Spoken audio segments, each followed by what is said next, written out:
bonsoir à tous les téléspectateurs de la chaîne Géopolitique, ravi de vous retrouver. Alors, comme je l'ai dit hier, on continue d'étudier l'utilisation du vaccin comme une arme géopolitique, diplomatique. Alors, hier, on avait vu le cas de la République populaire de Chine et comment elle l'utilisait. Aujourd'hui, on va voir le cas de la Russie qui l'utilise également comme un outil diplomatique et on va voir concrètement comment elle l'utilise. Donc, la Russie, dès le mois d'août, j'allais dire, on peut le dire, exulté à l'idée d'avoir un vaccin, car elle a compris que c'était un atout diplomatique énorme dans le contexte actuel. Clairement, de nombreux pays veulent un vaccin et ne peuvent pas l'avoir du fait du coût. Et pour la Russie, c'est une façon d'imposer un rapport de force diplomatique, voire géopolitique. Concrètement, par exemple, on voit que des pays comme le Venezuela ont donc eu ce vaccin. Là, par exemple, le Venezuela, qui est un pays, on le sait, qui n'est plus capable de payer ses importations, mais elle a tout de même reçu ce vaccin. Du fait que justement de son partenariat très fort avec la Russie, le Venezuela, pour aider la Russie justement à l'élaboration de ce vaccin, a donc mis à disposition 2000 volontaires, parmi lesquels le propre fils du président Maduro, qui a participé au test. Et donc, ça montre bien comment, justement, on voit l'importance qu'a donné le président Maduro justement à l'essai clinique du vaccin Sputnik V. C'est le nom du vaccin candidat russe développé par le laboratoire Gamma. Et donc, très clairement, on voit qu'aujourd'hui, le Venezuela est récompensé va recevoir au cours des prochaines semaines 10 millions de doses donc, de la part du laboratoire Gamma. Ensuite, vous avez d'autres pays, comme les territoires palestiniens aujourd'hui, qui annoncent qu'ils viennent de recevoir, qui ont reçu aujourd'hui 10 000 doses, tout comme la République islamique d'Iran, qui a reçu la même quantité de doses. Je rappelle que le guide suprême Ali Khamenei a interdit l'importation de vaccins de Pfizer, d'AstraZeneca, de Moderna. Il a interdit donc tout simplement pour lui les vaccins américains et britanniques. Lui, contrairement justement aux autres, lui regarde le pays de fabrication, le pays qui a développé le vaccin, et donc pour lui, il ne regarde pas la société, mais très clairement le pays, et il ne veut pas de vaccins en général occidentaux, puisqu'il rappelle que justement, ils ne sont pas, je cite, dignes de confiance, c'est le terme utilisé, rappelant notamment l'affaire du sang contaminé en France, qui a aussi ébranlé la République islamique d'Iran dans les années 80, et donc il cherche des vaccins faits dans d'autres régions, que ce soit en République populaire de Chine ou justement en Russie. Et donc, là encore, la Russie noue des alliances avec la République islamique d'Iran. Nous, outre ces pays, la Fédération de Russie également noue des alliances avec évidemment des pays d'Amérique latine, comme donc outre le Venezuela, où elle a livré 1 million de doses à la République d'Argentine, qui est donc en mesure de pouvoir vacciner environ 500 000 personnes. Également, on a appris qu'elle va livrer au cours des prochains jours 2 millions de doses à la République de Hongrie. Alors là aussi, c'est intéressant parce que au départ, on voyait très bien que l'Union européenne, très clairement, ne voulait pas recourir à l'utilisation du vaccin Sputnik V, tout simplement parce qu'elle estimait qu'il était sans doute moins fiable que le vaccin développé par les autres laboratoires.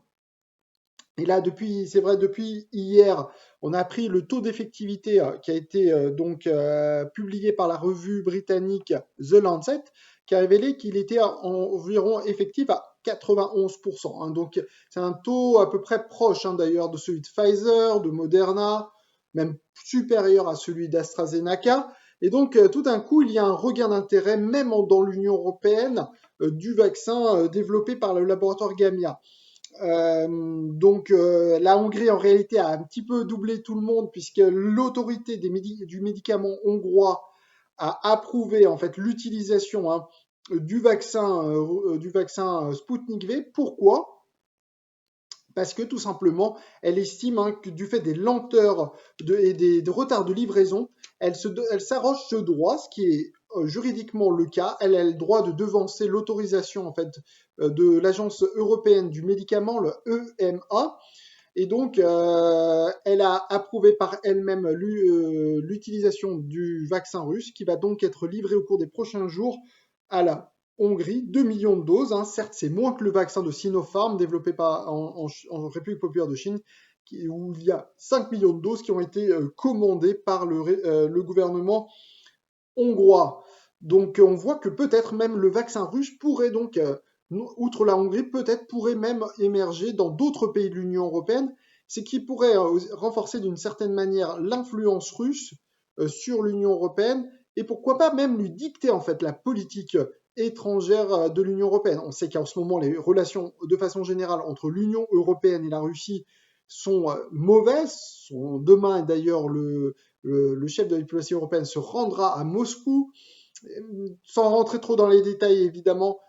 Tout ceci pour dire en réalité qu'en fait le vaccin russe peut-être justement mettre en fait équilibrer le rapport de force, peut en quelque sorte, si vous voulez, dissuader l'Union européenne d'imposer des sanctions additionnelles à l'égard de la Russie, par exemple pour des violations de droits de l'homme que l'Union européenne juge inacceptables, comme par exemple en ce qui concerne le jugement qui a été infligé à l'opposant Alexei Navalny. Et donc, peut-être, voyez-vous, le vaccin pourrait jouer, disons, une sorte de rapport, pourrait jouer dans un rapport de force diplomatique entre l'Union européenne et la Russie. Et donc, c'est bien ça, c'est pour ça que la Russie est en fait très intéressée à développer en fait ce vaccin de partout dans le monde. Et donc, elle suit la même stratégie que la République populaire de Chine. Hein. Hier, on parlait de production locale du vaccin chinois dans d'autres pays outre que la République populaire de Chine, comme par exemple en Égypte ou aux Émirats arabes unis. Et la Russie va adopter la même stratégie. Hein. Actuellement, ce vaccin Sputnik V est produit également en Corée du Sud et en Inde, et peut-être même en République populaire de Chine et au Brésil. Hein. Donc on voit en fait la stratégie russe, c'est clairement de développer, et au Venezuela également, il y a une production qui va commencer prochainement.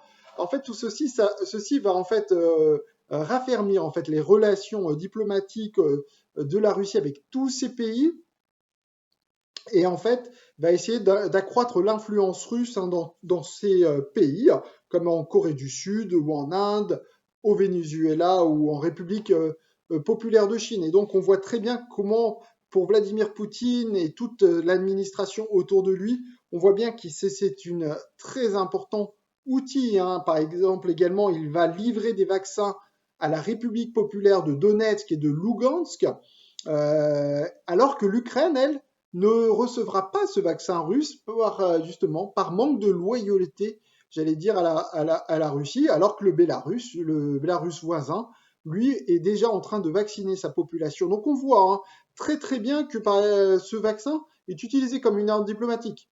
Si on fait preuve de loyauté vis-à-vis de la Russie, on recevra, peut-être même voire avec un rabais, ce vaccin, alors que si on ne fait pas preuve de loyauté comme les autorités ukrainiennes, eh ben on doit acheter un autre vaccin.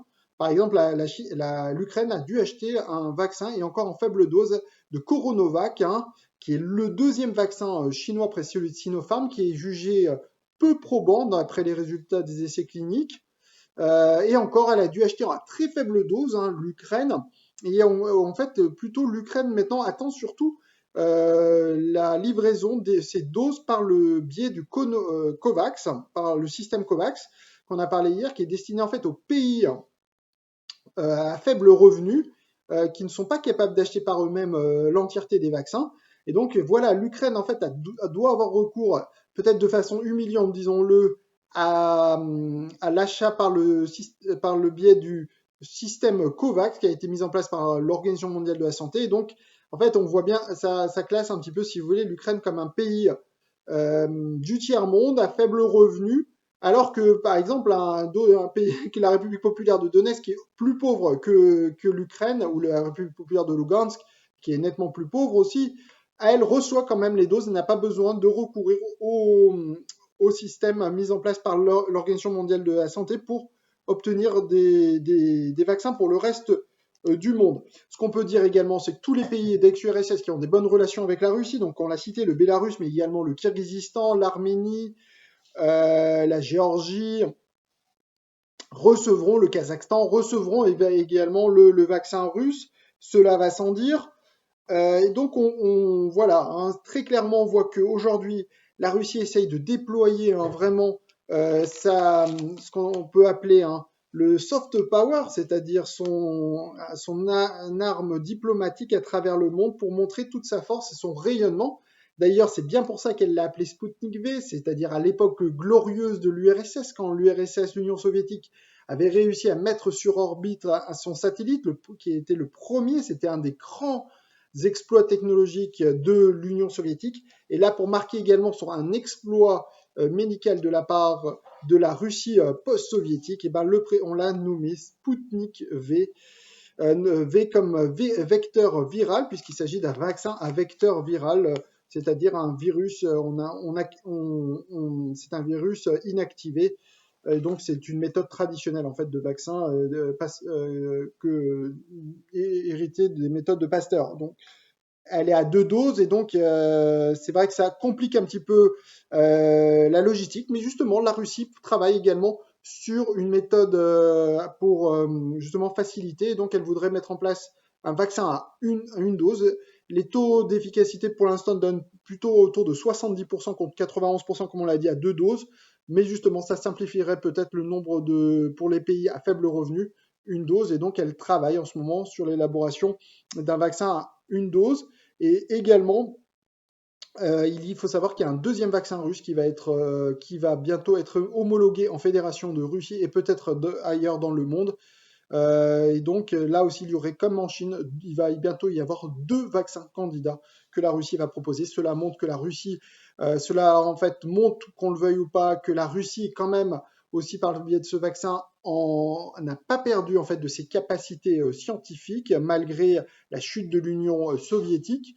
Et donc voilà, ceci montre aussi, c'est bien pour ça que ceci est d'une importance cruciale pour la Russie non seulement de vacciner sa propre population, d'immuniser sa propre population, mais également d'exporter ce vaccin dans le reste du monde non seulement pour faire rayonner l'image de la Russie, mais également pour renforcer son arme diplomatique.